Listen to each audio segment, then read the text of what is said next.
जयेश हैरानी से उस बॉक्स की तरफ देखे जा रहा था तो वहीं अनामिका के चेहरे पर एक मुस्कान थी। वो जल्दबाजी में उस बॉक्स को खोलने लगा। जैसे ही उसने बॉक्स को ओपन किया तो उसमें कुछ कपड़े रखे हुए थे जो थोड़े अजीब थे, जैसे सैकड़ों साल पहले लोग पहनते थे। जयेश कुछ कहता उससे पहले ही अनामिका ने कहा, हम चाहते हैं कि इन्हें तुम पहन लो, वो भी बिना कोई सवाल किए। जयेश उसे देखता रह गया। फिर अनामिका बाहर निकलते हुए बोली, अब ज्यादा मत सोचो, हमारे बारे में जितना सोचोगे उतना ही उलझते जाओगे जयेश। जब तक मैं वापस आऊं तुम इसे पहन लेना। जयेश ने हैरानी से पूछा, लेकिन ये कपड़े क्यों पहनने हैं? इस पर अनामिका हंसते हुए बोली, वही तो सरप्राइज है, हम कुछ ही देर में आते हैं। इतना कहकर अनामिका वहां से हंसते हुए बाहर निकली और अपने कार में बैठकर चली गई। इधर हैरानी में डूबा जयेश सोचने लगा, ये इतनी अजीब बातें क्यों कर रही हैं? और कपड़े वगैरह ये सब क्या है?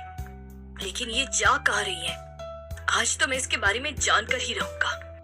ये सोचते हुए जयेश भी अपनी कार में बैठा और अनामिका का पीछा करने लगा। करीब 30 मिनट चलने के बाद अनामिका ने कार एक पुराने खंडर जैसे मंदिर के पास रोक दी। जयेश ने अपनी कार दूर ही लगाई और दबे कदमों से अनामिका का पीछा करने लगा। अनामिका उस मंदिर को देखकर एक लंबी सांस लेते हुए बोली, सालों बाद आए हैं हम यहाँ, बहुत जल्द मिलने वाली है हमारे कलेजे को ठंडक। इतना कहकर अनामिका अंदर चली गई। जयेश दूर से उसे देख रहा था कि अनामिका दीवार पर कुछ लिख रही है। लिखने के बाद वो ठाके मारकर हंसते हुए बाहर आई। फिर अचानक ही उसका चेहरा सीरियस हो गया। उसने अपने आसपास एक नजर घुमाई तो जयेश का दिल जोरों से धड़क उठा। लेकिन फिर अनामिका अपने कार में बैठकर वहां से निकल गई। इधर जयेश घबराते हुए खुद से ही बोला, क्या कर रही थी अनामिका यहाँ? कुछ तो लिखा है उसने मंदिर की दीवार पर। अंदर जाने पर जयेश को बहुत अजीब सा फील होने लगा। उसे ऐसा लगा जैसे वो पहले भी यहाँ आ चुका है। पूरा वातावरण चमेली के फूल की खुशबू से भरा हुआ था और उस मंदिर में कोई मूर्ति नहीं थी, बस एक छोटी सी टूटी हुई मूर्ति कोने में पड़ी थी। जयेश अंदर जाकर दीवार को देखने लगा, जिस पर लाल रंग से संस्कृत में लिखा हुआ था, अध मृणा मेला आयोजिता असति त्वं स्वस्य शत्रुः भविष्यसि प्रलयस्य रात्रौ भविष्यति। इसे पढ़ते ही जयेश हैरानी से बोला, इसका क्या मतलब हो सकता है? क्यों लिखा है इसे अनामिका ने? दीवार पर लिखे संस्कृत के शब्दों को पढ़कर जयेश के समझ में कुछ भी नहीं आया। तो उसने अपना मोबाइल निकाला और इंटरनेट पर इस शब्द का मतलब ढूंढने लगा। और फिर जो मतलब निकलकर सामने आया उससे वो और भी ज्यादा कंफ्यूज हो गया। लग गया है अधर्मियों का मेला, बनेंगे खुद के दुश्मन, होगी रात कयामत की। क्या कहना चाहती है अनामिका? किस अधर्म की बात कर रही है ये? लेकिन जयेश को समझ नहीं आया कि वो कैसे इस पहेली को सुलझाए। इसी उधेड़-बुन में फंसा वो परेशान सा अपनी कार में आकर बैठ गया। तभी उसका मोबाइल बजा। स्क्रीन पर देखा तो तान्या का फोन था। तान्या? वो भी इस वक्त? कहते हुए जयेश ने फोन कान से लगा लिया। तभी दूसरी तरफ से तान्या की घबराई हुई आवाज आई, जयेश, मुझे एक अजीब सा लेटर मिला है अपने घर में, पता नहीं किसने भेजा है, प्लीज आ जाओ। जयेश ने चौंकते हुए पूछा, लेटर? कैसा लेटर? तान्या ने जल्दबाजी में कहा, वो सब मैं तुम्हें घर आने पर बताऊंगी, प्लीज अभी आ जाओ। अगले ही पल जयेश ने जल्दबाजी में अपनी कार स्टार्ट की और तान्या के घर की तरफ निकल पड़ा। कुछ देर में जब वो वहां पहुंचा तो तान्या घर के बाहर खड़ी लगभग कांप रही थी। क्या हुआ तान्या, तुम घर से बाहर क्यों हो? तान्या ने लड़खड़ाते शब्दों में कहा, मुझे कुछ सही नहीं लग रहा जयेश, घर में ऐसा लगा जैसे किचन के अंदर कोई है, लेकिन जब मैं वहां पहुंची तो वहां कोई भी नहीं था। जयेश उसे समझाते हुए बोला, वो तुम्हारा वहम होगा। तभी तान्या ने डरी हुई आवाज में कहा, वहम होता तो ये लेटर मुझे नहीं मिलता। कहते हुए तान्या ने जयेश के हाथ में एक लेटर रख दिया जिस पर लिखा था, जयेश से दूर रहो वरना तुम्हारे साथ क्या होगा इसके बारे में तुम सोच भी नहीं सकती। ये मेरी पहली और आखिरी चेतावनी है। ये पढ़कर जयेश हैरानी से बोला, ऐसा लेटर तुम्हें कौन लिख सकता है? जयेश ने अनजान बनने की कोशिश तो की थी, लेकिन उसे पूरा यकीन था कि ये सब अनामिका ने ही किया है। पहले भी वो इस बात को लेकर चेतावनी दे चुकी थी। ये सोचकर जयेश को तान्या की फिक्र होने लगी। वो उसे समझाते हुए बोला, खैर ये जो कोई भी हो, तुम्हें डरने की कोई जरूरत नहीं जब तुमने कुछ किया ही नहीं। जवाब में तान्या ने कहा, जरूरत है जयेश, क्योंकि मैं सच में तुमसे प्यार करती हूँ। इसलिए मैंने तुम्हारे लिए अपनी नौकरी से रिजाइन किया, इसलिए मुझे ऐसी धमकियां मिल रही है। तान्या की बातें सुनकर जयेश का मुंह खुला का खुला रह गया।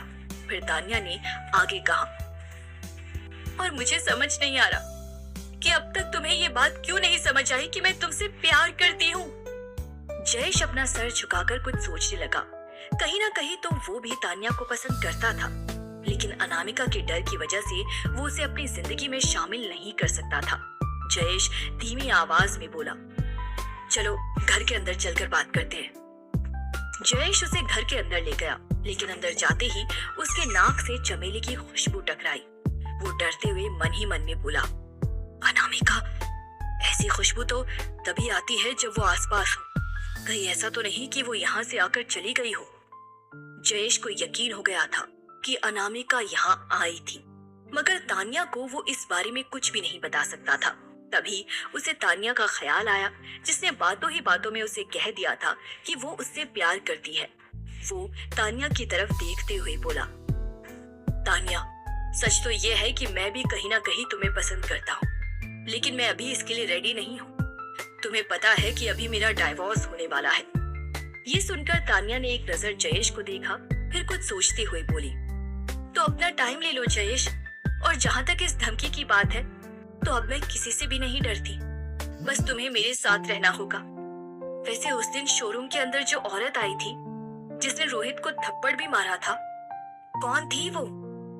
अनामिका के बारे में सुनते ही जयेश एक पल को घबरा गया, फिर बातें बनाते हुए बोला, वो मैं तुम्हें बाद में बताऊंगा, फिलहाल मैं चलता हूँ। तान्या हैरान रह गई कि अचानक ही जयेश उस औरत के बारे में पूछने पर अनकंफर्टेबल क्यों हो गया।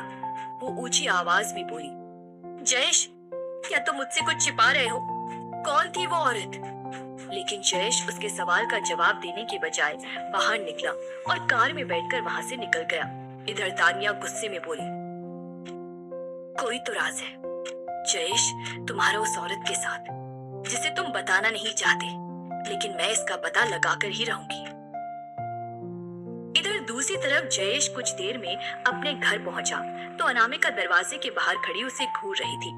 उसे देखते ही जयेश के मुंह से निकला, अनामिका, कहाँ थी तुम? अनामिका धीरे धीरे उसके करीब आई, फिर उसके आंखों में देखते हुए बोली, हम कब आपसे तुम हो गए, पता भी नहीं चला। यही तो है प्यार। फोन तो हमने भी तुम्हें 17 बार किया, कहाँ बिजी हो गए थे? जयेश ने हड़बड़ाकर अपना फोन निकाला तो सच में उस पर अनामिका के 17 मिस्ड कॉल्स थे। वो हकलाते हुए बोला, वो शायद मेरा फोन गलती से साइलेंट पर चला गया था। चलो अंदर चलकर बात करते हैं।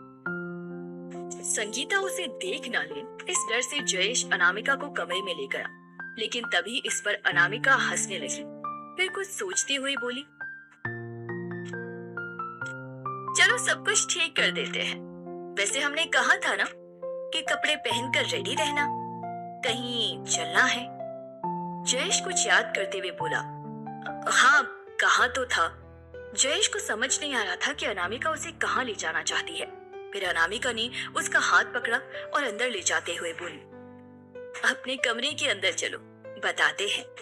जयेश कंफ्यूज होकर अंदर बढ़ गया। उसने बगल में टेबल पर रखी नगर वधू की मूर्ति की तरफ देखा, फिर कुछ सोचने लगा। तभी अनामिका मुस्कुराते हुए बोली, चलो हम रेडी हो रहे हैं, बिना कोई सवाल किए तुम भी हो जाओ। अभी तक तुमने वो कपड़े नहीं पहने। जयेश ने कुछ कहना चाहा, लेकिन अनामिका ने उसके होठों पर उंगली रखी। फिर वहां से दूसरे कमरे में चली गई। जयेश समझ नहीं पा रहा था कि अनामिका करना क्या चाहती है। कुछ देर बाद जब वो तैयार होकर वापस आई तो जयेश उसकी खूबसूरती को देखता ही रह गया। अनामिका हंसते हुए बोली, चले अब। जयेश ने खुद को संभाला, फिर अनामिका के पीछे पीछे बढ़ गया। कार में बैठते ही जयेश ने पूछा, चलना कहाँ है? जवाब में अनामिका रहस्यमयी आवाज में बोली, ये नहीं बता सकते, बस हमारे बताए रास्ते पर चलते रहना। जयेश का दिमाग तेजी से इस बारे में सोच रहा था कि कैसे नगर वधू की मूर्ति और अनामिका के राज का पता लगाया जाए, कैसे इस पहेली को हल किया जाए। और फिर उसे ख्याल आया, आखिर अनामिका मेरे ही घर में क्यों रहती है?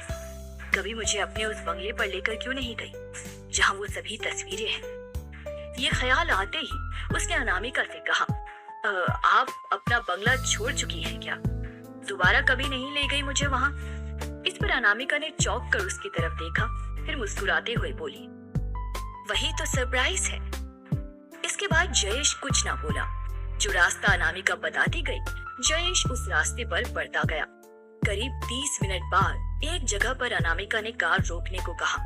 कार से निकलकर बाहर का नजारा देखते ही जयेश हैरान रह गया, क्योंकि सामने वही पुराना सा मंदिर था जहाँ पर अनामिका ने संस्कृत में श्लोक लिखा था।